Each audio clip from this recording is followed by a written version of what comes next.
What worries you about him? Like, what do you have to be concerned with in the ring? His speed, and his IQ. I gotta always be 10 steps ahead of him. I can't give him no space. I can give him no chance.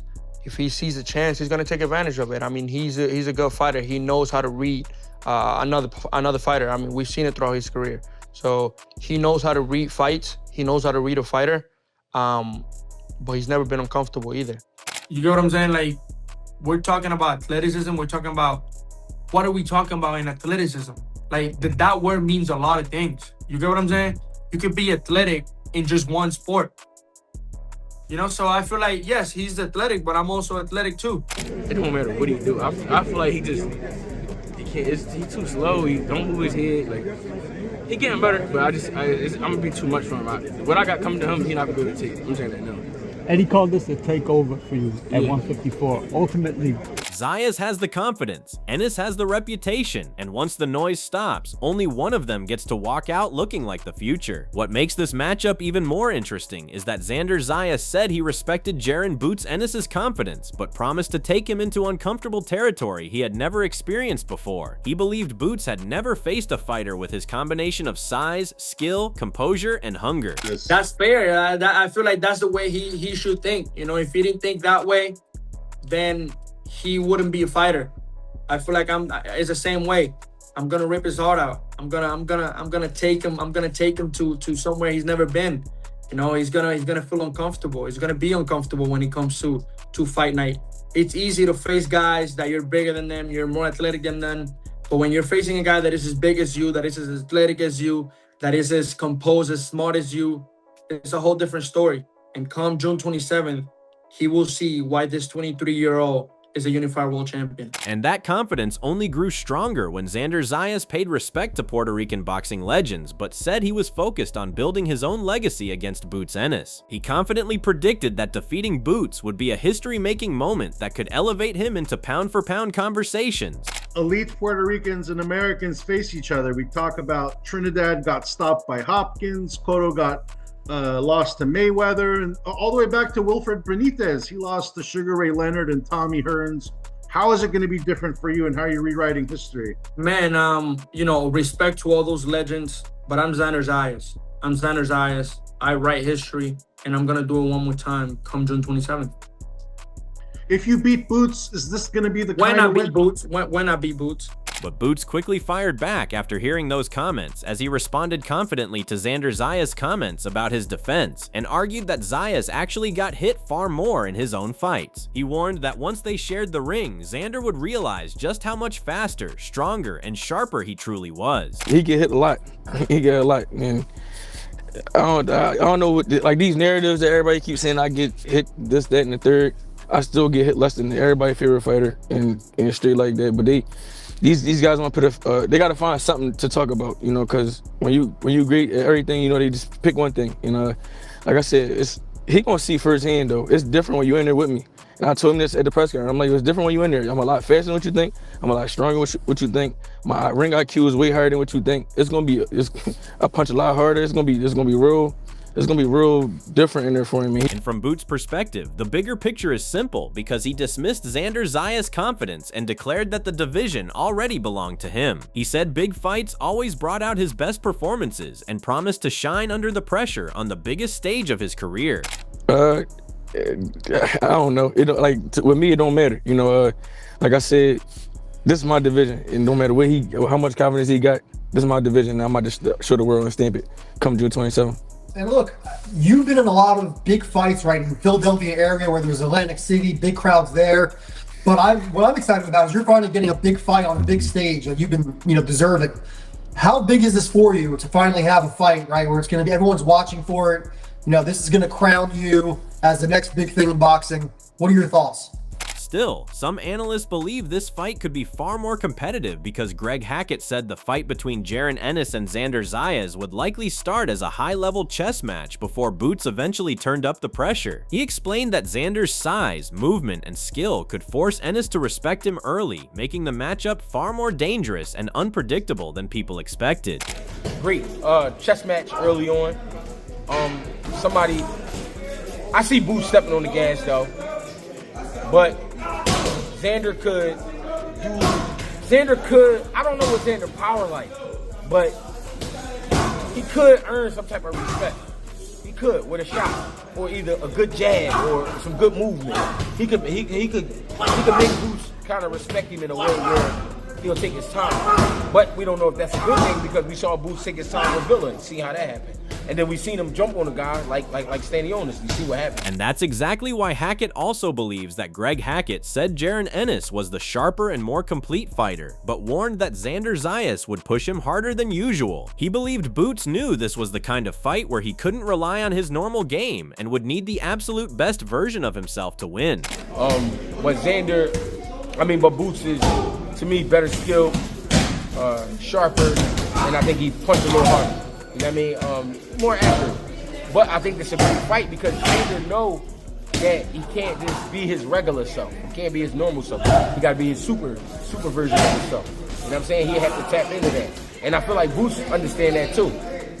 So that's actually just a great fight, but you know. At the same time, Raul Marquez warned that Xander Zayas would be in serious trouble if he allowed Jaron Ennis time to think and control the pace of the fight. He believed Boots' intelligence, movement, and ring IQ made him one of the most dangerous fighters in boxing once he settled into rhythm. Boots, especially if you let him think, if you let him think, he's gonna outsmart you.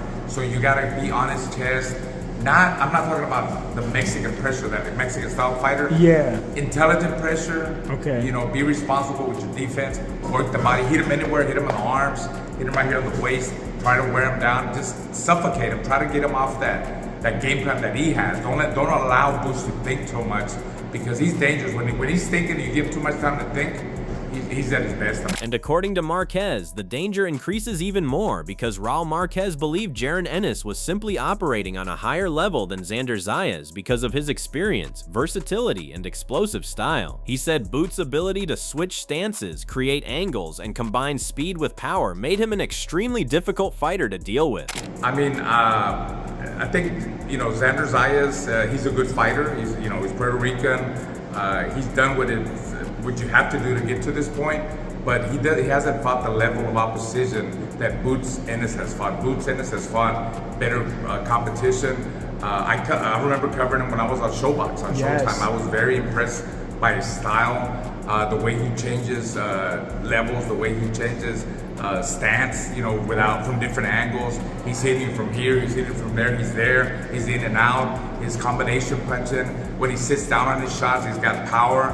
I think he's just another level. That's also why many people around boxing feel that Raul Marquez said the 154-pound division was loaded with elite fighters, but he slightly favored Jaron Ennis to rise above the rest because of his movement, skill, and knockout power. He believed Boots had the kind of power that instantly demanded respect and could change a fight at any moment. Bandura and you got Virgil.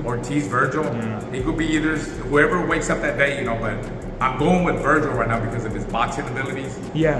His movement, hit and not get hit, and he's got that power to get that respect. Boots, you said, right? Yeah, Boots. Boots has that power to get that respect for them. It's not like he hits you and you're not gonna feed it. No, he's got 31 knockouts out of 35 fights. He got 88% knockout ratio. And backing that opinion up even further, Lamont Roach Sr. predicted that Jaron Boots Ennis would defeat Xander Zayas because of his experience, confidence, and long-term growth in the sport. He believed Boots was chasing greatness beyond championships and had the tools to become one of boxing's future pound-for-pound stars. Good. Another fight coming up, man. You got Xander and Boots about to fight, man. You know what I'm saying? As a trainer and everything, how would you break that fight down? Hey, that's two young dogs. Zayas, he got 2 belts, man. It's confident somewhere else. He's saying, hey, man, everybody doubting him, so he's gonna come out trying to prove something, man. He didn't win them 2 belts by accident, so he's a world champion for a reason. And you got Ennis trying to be one of the faces of boxing, not just a champion. He wants to solidify himself like one of pound for pound.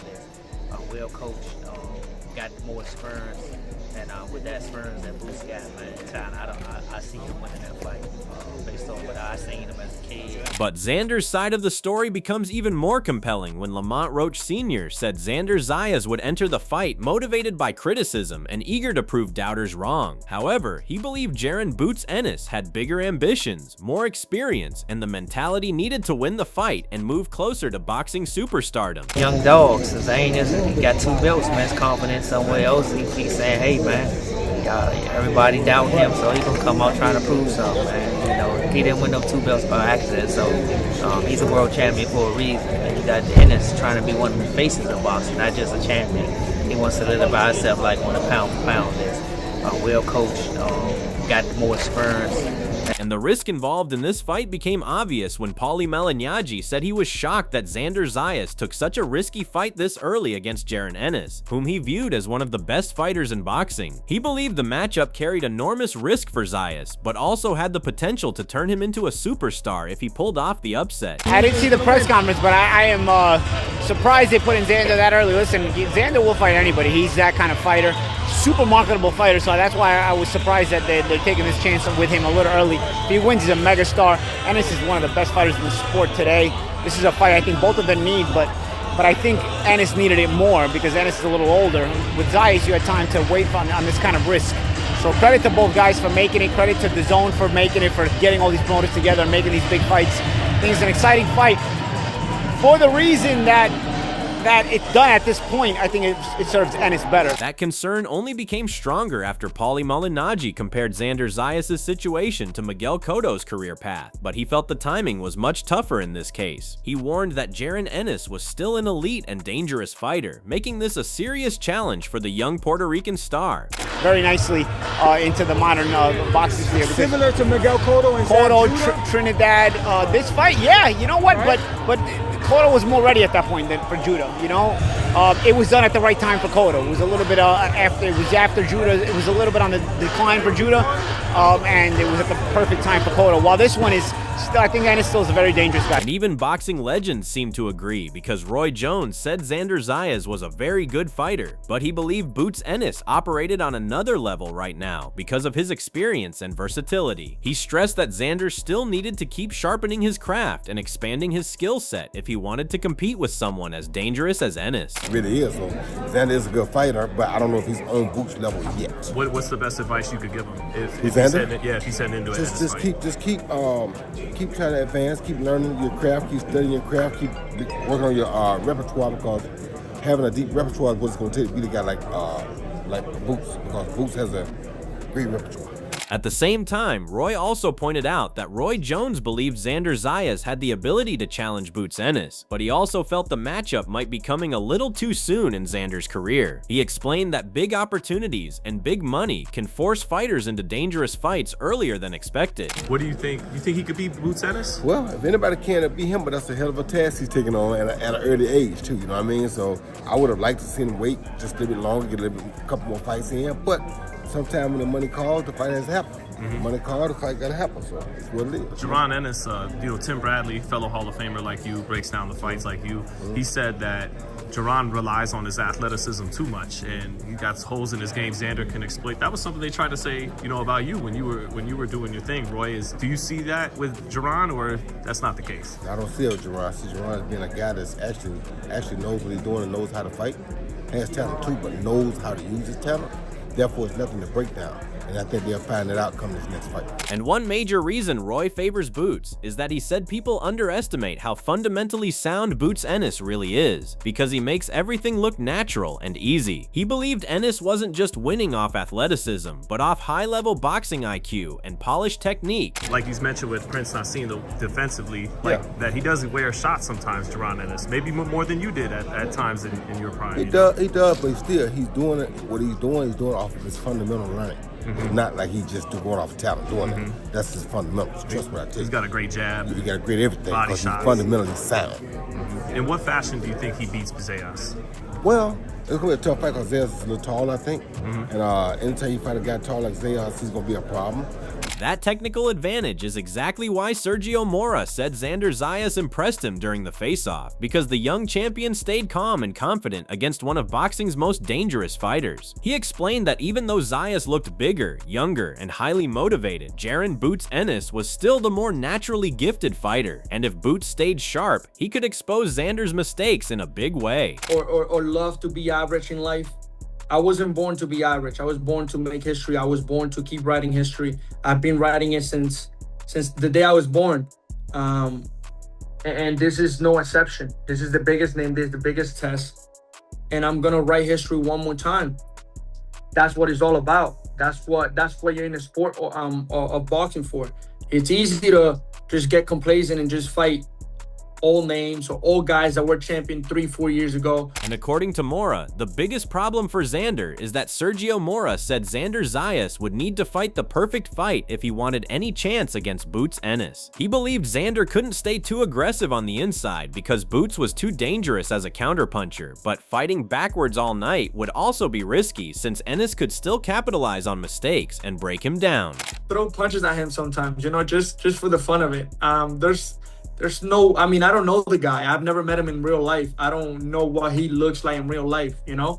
So, yeah, I feel like it's just funny to me. But no, I don't want to laugh that he didn't get the fight. I just want to say that I made it happen because it's something that I wanted.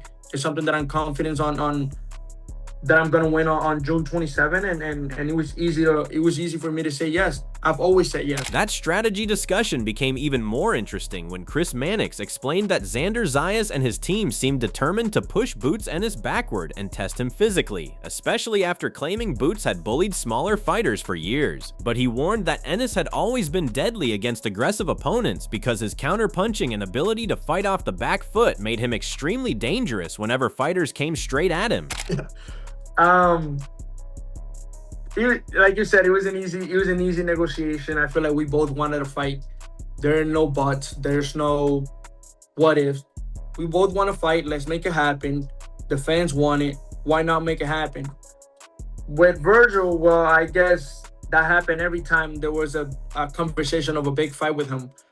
He always wanted it too much of his way and never wanted to be, you know, He didn't want to play the game. So here's what we're looking at. Xander Zayas just made the boldest move of his career by calling out Jaron "Boots" Ennis, a fighter almost everyone believes is on another level. Xander's betting on his size, his youth, and his hunger to drag Boots into deep water he's never seen before. But Boots? He's been waiting for this exact moment. He's tired of being overlooked, tired of chasing big names who won't fight him, and now a 23-year-old unified champion just walked right into his crosshairs. The analysts can't agree on whether this is Xander's breakout moment or a career-defining mistake. Some say his aggression will backfire because Boots thrives off counterpunching. Others say letting Boots think and settle into rhythm is even worse. Roy Jones, Paulie Malignaggi, Sergio Mora, they all see the talent in Xander, but they also see the gap, and that gap isn't just skill. It's an experience. It's IQ. It's the power that changes a fight in one shot. If Xander wins, he becomes a superstar overnight and enters pound-for-pound conversations at 23 years old. If Boots wins, he finally gets the respect he's been chasing and proves he belongs at the very top of the sport. One of them is about to have the best night of their career. The other is about to learn a brutal lesson they'll never forget.